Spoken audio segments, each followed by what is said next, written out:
design validity in quantitative research. So within your quantitative research, you have the researchers that will go out to measure the relationships between variables, and through this they will draw conclusions about cause and effect relationships. Now, what is interesting here is that, the researchers claim to come from the starting point of measuring relationship between variables to find out what is the cause of something, what is the effect of something, what were the two relationship points that came into contact with each other for something to play out, and through that they will go and create theories, and they will create outcomes of their research based on what the relationship connections are between points in our reality. So this in itself indicates that psychologists are saying that they have the ultimate answer to any question that they ask, because in the simplicity of saying that you can measure the relationship between variables and through this conclude what the cause and effect relationship of something will be, is to say that you can, through that simple equation, you can work out anything in reality. And isn't that, after all, what psychologists and the field of psychology claims to be able to do, is to work out the cause and effect of things that happen in the world and the experience of people. And yet, in their own research methodology, they will indicate the flaw in their own reasoning abilities, because by saying, look, there is a simplistic method to work out everything that is happening in reality and everything that happens within the mind of the human and the behavior of the woman, there is a simplistic method to use, which is simply measure the relationships between variables, and from this you'll be able to conclude what is the cause and what is the effect of relationships between all points within the human and his environment, the human and other humans. Yet, psychologists cannot figure out the basic causes and effects of the human within the system. They cannot figure out what happens if the human over time, for example, interacts within the current accepted money system. They cannot conclude that over time, if you place a human, which is an organic body, and you place that human within its current mind structure, within the existing money system that has been running since when did capitalism begin? In the early 1900s.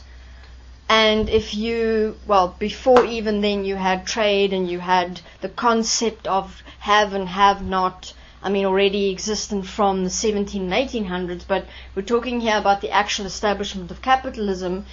Let's say from that time where it became a do or die concept in relation to, I have something you want, what can you give me for it? Do you have money? Yes or no? And depending on how much money you have, you will either have a quality life or not. So I'm talking about in relation to the beginning of capitalism. We're looking at, from that point onwards, the existence of the human became based on survival. It no longer became about the potential, the highest potential of the human, which is to live here in this physical reality to our fullest, highest potential as the physical, with each other. It became simply about survival, about can you buy your survival. And the psychologists agree that they have the simplest method, an equation that can be used to measure what is the effect of the relationships between one point and another point. And yet in their own theories that they will place, their own research findings, they will apparently claim that they are unable to acknowledge that since the beginning of capitalism, the human existence has simply merely become about survival. Nothing more, nothing less. And most people who participate in, say, for example, the equal money drive, those who participate in the research and stand for the potential of an equal money system and everything that that would mean for the future of mankind and the future for all life here on this planet, every person that has a problem with what could be done within an equal money system will come at it from reasoning and wanting to say, oh, but it will never work because, or you people have not worked out the reason why we need money and the reason why it's so important for us to survive and that it's some special spiritual journey and God made it so and blah, blah, blah. And yet, here you have the psychologists admitting your own reasoning even within you have not considered the points. In your own reasoning, those who argue against an equal money system, you yourself are admitting that there is a measurable way for us all to measure whether an equal money system is what is best for all. And remember, yet again, I have mentioned this in previous interviews, that an equal money system, it's not about the money. Money itself is not real. Money is a piece of paper that we have for a moment placed as a point of, I require this, I can give you this, and therefore I get what I require. And an equal money system, it's not about the little piece of paper. It's about us establishing an equality-based system where from birth, every human has a dignified life through having their basic requirements met, which means from birth everybody has an equal amount of money. It's not about the stupid little piece of paper. It's about us having a system in place where your basic needs from birth are taken care of so that we can get on with living. I mean, isn't that what every single one of us actually want to do? Even those who come and argue and debate with us that an equal money system is flawed and your equal money system will never work because even you actually only want a nice life, a comfortable living, to be able to, at the end of the day, go home and have a meal and share yourself with your family or your partner. And that is actually all you want for this lifetime. Now, over time, from when you were young, you allowed yourself to be told by your parents and your peers and your teachers and your religious leaders that you're supposed to be striving for some spiritual identity or some ego or personality to be able to feel good about yourself. And actually, if you let go of that, such as those of us who are participating within, for example, the Desteni process, who work with letting go of the layers that we've added onto ourselves to try and be something in this world, because if you look at it from birth, each one of you will be able to identify, as I have for myself, who was it that said to me as a child, you know, it would be so cool if you became this, or you did that with your life, or, you know, tap into your abilities. All of that is actually either it was to make money, or it was because in the face of not being able to make money and survive in the system, I needed an outlet. I needed to still feel special. I needed to be able to say, well, if I am a spiritualist or a person of God or a believer in some higher divine consciousness, then I am special in the eyes of myself or my group that I belong to, or my God. And that's the only reason why any person would choose to actually put in time and effort to belong to a religion or a belief or some divine path in your life. I mean, to sit in your little meditation groups and in your prayer groups for hours focusing on feeling good and focusing on your pretty pictures and the colors and, you know, opening up your chakras and connecting to Jesus. All that crap is just done so that we are entertained for a moment and feel good about ourselves, while what is actually happening in the world is that the actuality is that in the mornings you wake up and you have to go and work and you have to go and survive so that those who direct and control money can make more money. I mean, if you look at it, at the end of the day, what is it that each and every one of us do? We work. I mean, if you're fortunate to not have to work, that's nice for you. But that means you play another role in fulfilling some point within the system that represents something which makes other people either envy you or hate you, or you get to do other things which those who have to work don't get to do but get to look at as being the fortunate one. So those who work, at the end of the day, you are the one that keeps the system moving, you are the ones that keep generating money, and we are the ones that work really hard to generate money for what? So that the rich can become richer. At the end of the day, it might not be you, but I can guarantee you, if you look in your workplace, how many people are earning basic salaries in relation to the many hours that they work. You might even be one of them. How many people, if you look at your job, work on the lower levels, meaning the cleaning people, the people that have to do the lower income positions.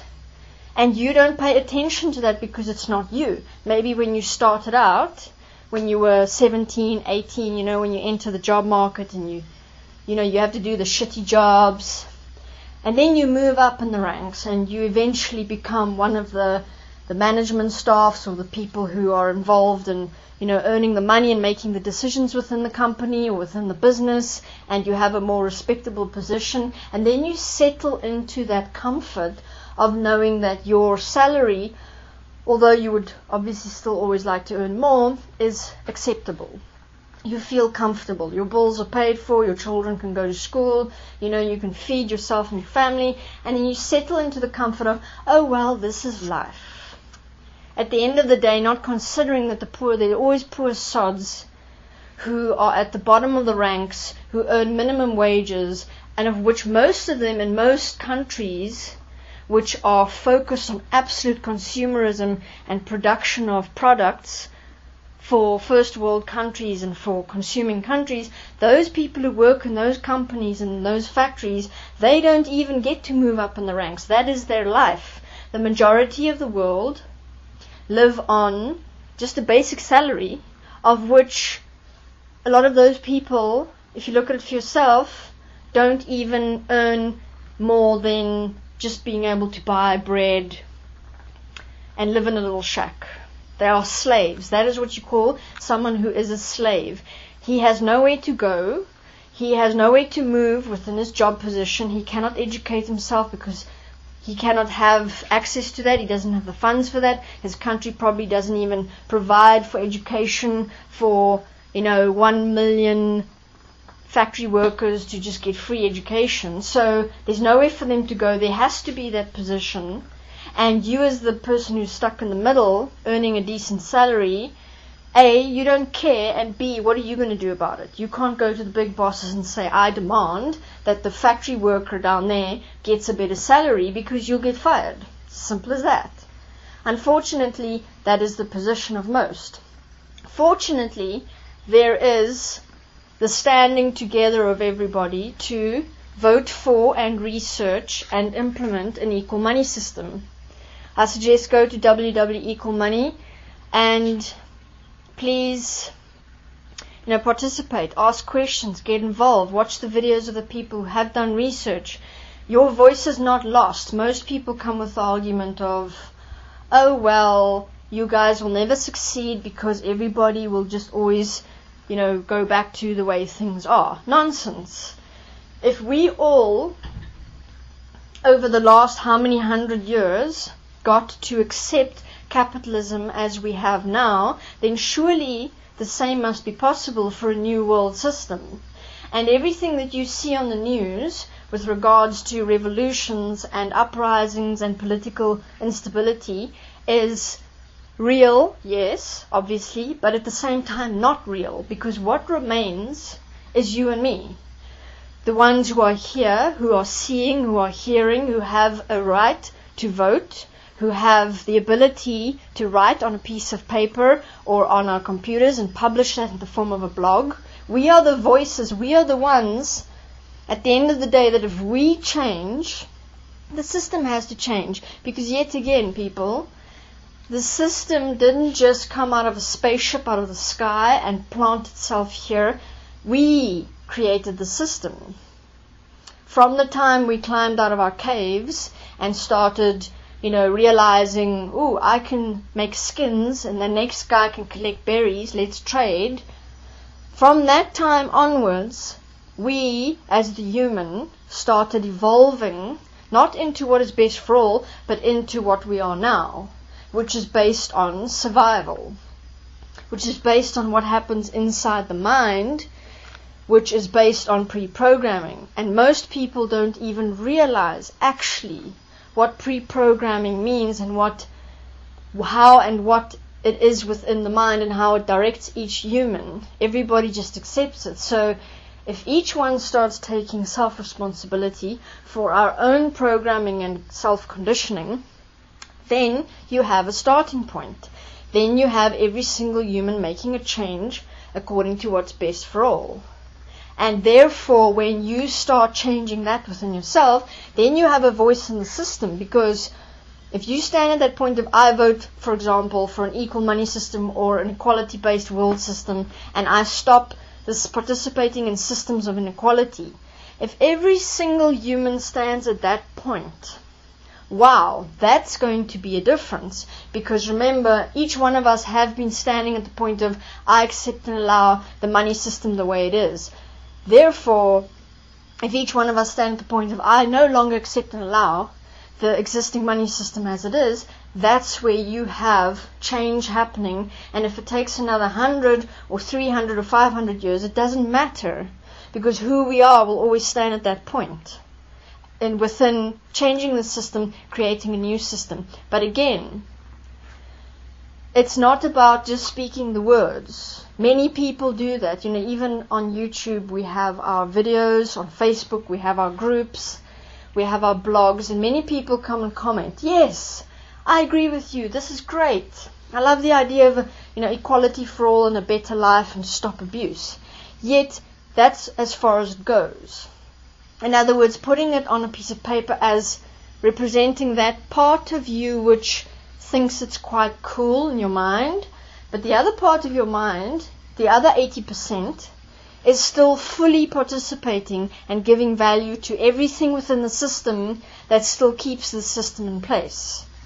So that is my perspective with regards to psychology, who stands as the point of claiming that they know how to figure out the relationships between things and the cause and effect of things, yet they themselves have said nothing. They have proven nothing. They have not lifted the veil, because they themselves are being paid within the current money system to not lift the veil, to not see the actual relationships between things. Therefore, as the public, we have to start changing as the system, so that if the system changes, then psychologists don't have to worry about not getting paid and not having a job, and therefore they can actually start publishing the actual relationships between points. Thank you.